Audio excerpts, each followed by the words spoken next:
itu mengalami rasa ketakutan yang cukup tinggi. Kenapa hal ini terjadi? Karena dia selalu diikuti dan dibayangi oleh sosok yang selalu mengikutinya kemanapun dia berada. Bahkan sampai di rumahnya pun.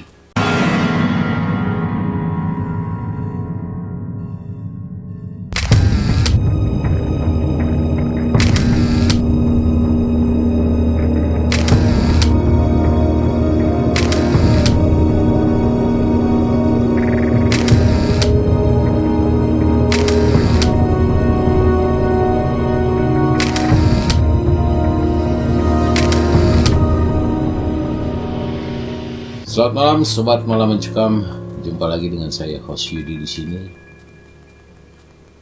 yang akan menceritakan sebuah kisah mistis dan cerita horor. Terima kasih buat Anda yang sudah mengklik video ini dan mendukung video ini. Jika Anda suka, silakan Anda untuk like, komen, share, dan jangan lupa dukung kami dengan subscribe. Kisah malam ini yang akan saya sampaikan adalah sebuah kisah yang masuk melalui email. Kisah ini saya dapat dari keponakan saya yang berada di Medan, yang menceritakan kejadian nyata yang betul-betul dia alami. Jadi suatu hari ketika keponakan saya ini terdiri dari 8 orang melakukan perjalanan 4 sepeda motor yang mereka pergunakan. Lokasi kejadian ini terjadi di sekitar Jalan Cipahutar. Ya, kita tahu Jalan Cipahutar itu masih cukup rawan, dalam arti kiri kanan masih ada beberapa lokasi yang masih memiliki jurang yang cukup terjal. Pada satu hari, sore hari, mereka ber-8 orang ini dengan 4 sepeda motor berjalan menuju sebuah lokasi. Sambil berjalan, mereka berbincang-bincang. Namun di sebuah tikungan, di satu tikungan, kendaraan yang ditumpangi oleh keponakan saya ini tidak bisa terkontrol. Akhirnya yang seharusnya kendaraan ini belok kanan mengikuti jalan aspal tersebut, namun kendaraan ini tidak bisa dikendalikan. Sehingga motor yang dikendarai oleh keponakan saya ini itu menerobos lurus dan masuk ke jurang. Jurang ini cukup dalam, tapi posisi jurang ini adalah cukup landai, namun agak sedikit tajam. Dan di pinggir jurang-jurang ini itu ada beberapa akar-akar atau batang pohon atau ranting pohon yang masih terlihat. Apa yang terjadi? Kendaraan ini tanpa bisa dikendalikan dan masuk ke dalam jurang, sehingga ponakan saya ini berteriak. Tapi setelah itu dia tidak sadarkan diri apa yang terjadi. Kemudian ponakan saya ini tersadar dan dia baru menyadari kalau posisi dia itu nyangkut di sebuah ranting pohon yang cukup besar. Sedangkan temannya itu berada kurang lebih 5 meter di bawah daripada keponakan saya ini, dan itu nyangkut juga di ranting yang cukup besar. Namun posisi kendaraan sepeda motor tersebut itu berada kurang lebih sekitar 10 meter dari posisi keponakan saya ini tersangkut. Sontak ketiga motor teman-temannya ini itu berhenti dan berusaha untuk mencari apakah ponakan saya ini masih selamat atau tidak. Dengan panik, akhirnya mereka berusaha untuk mencoba menyelamatkan ponakan saya ini yang tersangkut. Dengan segala daya upaya dan segala cara, mereka lakukan untuk menyelamatkan. Kondisi jalan pada saat itu, karena di luar kota, itu tidak ada yang namanya rumah sakit. Tidak ada keramaian. Akhirnya salah seorang yang bernama Sony dengan nekat dan berbagai cara akhirnya mampu menolong mereka.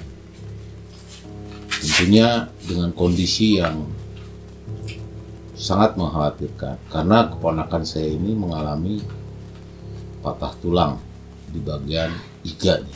Akhirnya segera dibawa ke rumah sakit tanpa memikirkan sepeda motor yang tersangkut. Nah, sementara keponakan saya ini dan temannya dibawa ke rumah sakit, beberapa temannya yang lain itu mengontak para warga setempat. Akhirnya menolong mereka untuk mengangkat motor ini. Singkat cerita, apa yang disampaikan oleh keponakan saya setelah menjalani beberapa terapi dan menjalani beberapa proses pengobatan mengenai sebuah pengalaman yang sangat menyeramkan. Disinilah kisah menyeramkan itu terjadi. Ternyata setelah kejadian tersebut, baik di rumah sakit ataupun di rumah, keponakan saya ini itu mengalami rasa ketakutan yang cukup tinggi. Kenapa hal ini terjadi? Karena dia selalu diikuti dan dibayangi oleh sosok yang selalu mengikutinya kemanapun dia berada. Bahkan sampai di rumahnya pun dia merasa ketakutan karena sosok itu selalu hadir di hadapan matanya. Akhirnya pada suatu hari dia bercerita apa yang dialaminya hari demi hari kepada teman-temannya. Salah seorang temannya yang bernama Sony tadi mengatakan dan mengambil sebuah kesimpulan dari cerita apa yang disampaikan keponakan saya ini. Ternyata keponakan saya ini ketika dia tersangkut di batang ranting pohon yang cukup besar tadi, dia melihat kurang lebih sekitar 20 meter dari dia ke bawah. Dia melihat ada sebuah sepeda motor yang tergeletak. Dan dia melihat menangkap sebuah bayangan yang diperkirakan itu seperti mana. Cuman karena rasa sakit waktu itu dia tidak hiraukan. Dan mungkin Sony mengambil sebuah kesimpulan bahwa bayangan yang selama ini mengikuti kemanapun ponakan saya berada itu sebuah bayangan yang mungkin bisa diakibatkan dari pandangan dia mengenai motor yang berada di bawah jurang dan sosok bayangan yang dia lihat seperti mayat. Akhirnya Sony yang cukup cerdas di antara mereka ini mengatakan bahwa sebaiknya hal ini dilaporkan kepada pihak berwajib.